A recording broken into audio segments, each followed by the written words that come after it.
পাবনার ঈশ্বরদীতে জামায়াতে ইসলামীর প্রার্থী ও জেলা জামায়াতের আমির অধ্যাপক আবু তালেব মণ্ডলের প্রচারণায় হামলার অভিযোগ উঠেছে বিএনপি মনোনীত প্রার্থী হাবিবুর রহমান হাবিবের সমর্থকদের বিরুদ্ধে। এক্সট্রিম মশার কয়েল প্ল্যান্ট ফাইবার দিয়ে তৈরি, তাই সহজে ভাঙে না, সুগন্ধিযুক্ত ও নিরবিচ্ছিন্নভাবে জ্বলে। ডেঙ্গু, চিকুনগুনিয়া বাহি সহ যে কোনো মশার বিরুদ্ধে দেয় এক্সট্রিম সুরক্ষা।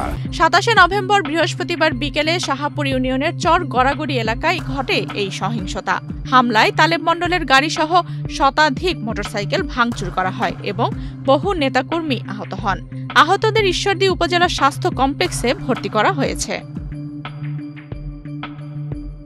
স্থানীয় সূত্র জানায়, 2 দিন আগে একই এলাকায় স্থানীয় জামায়াত কর্মীদের মারধর করে বিএনপি কর্মী মক্কেল মৃধা ও তার সহযোগীরা। ওই ঘটনার জেরে বৃহস্পতিবার দুপুরে চর গড়াগড়ি এলাকায় প্রচারণায় যান পাবনা 4 আসনের জামায়াত প্রার্থী আবু তালেব মণ্ডল ও তার সমর্থকরা। তারা আলহাজ মোড়ে পৌঁছালে মক্কেল মৃধার ছেলের নেতৃত্বে তাদের উপর প্রথম দফায় হামলা হয়। পরে ফেরার পথে মৃধা পাড়ায় আবারও তাদের গাড়িবহরে হামলা চালানো হয়। এতে তালেব মণ্ডলের গাড়ি ভাঙচুর করা হয় এবং তিনি সহ বেশ কয়েকজন আহত হন।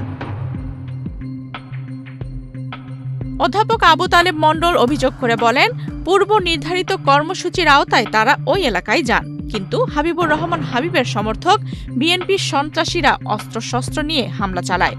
তার দাবি, হামলায় অন্তত 60 থেকে 70 জন আহত এবং শতাধিক মোটরসাইকেল ভাঙচুর করা হয়েছে।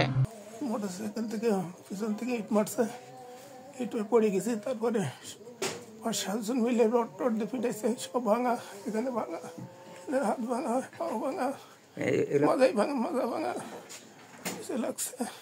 কারা মারছে এগুলো? হাবিব গ্রুপের ছেলে পেলে। আচ্ছা, আমি বলছি আমাকে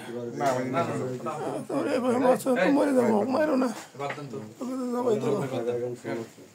অন্যদিকে বিএনপি চেয়ারপারসনের উপদেষ্টা ও পাবনা 4 আসনে দলের প্রার্থী হাবিবুর রহমান হাবিব বলেন, এই ঘটনায় তার বা তার সমর্থকদের কোনো সম্পৃক্ততা নেই। তার ধারণা, মনোনয়ন বঞ্চিতরা এই হামলার সঙ্গে জড়িত থাকতে পারেন।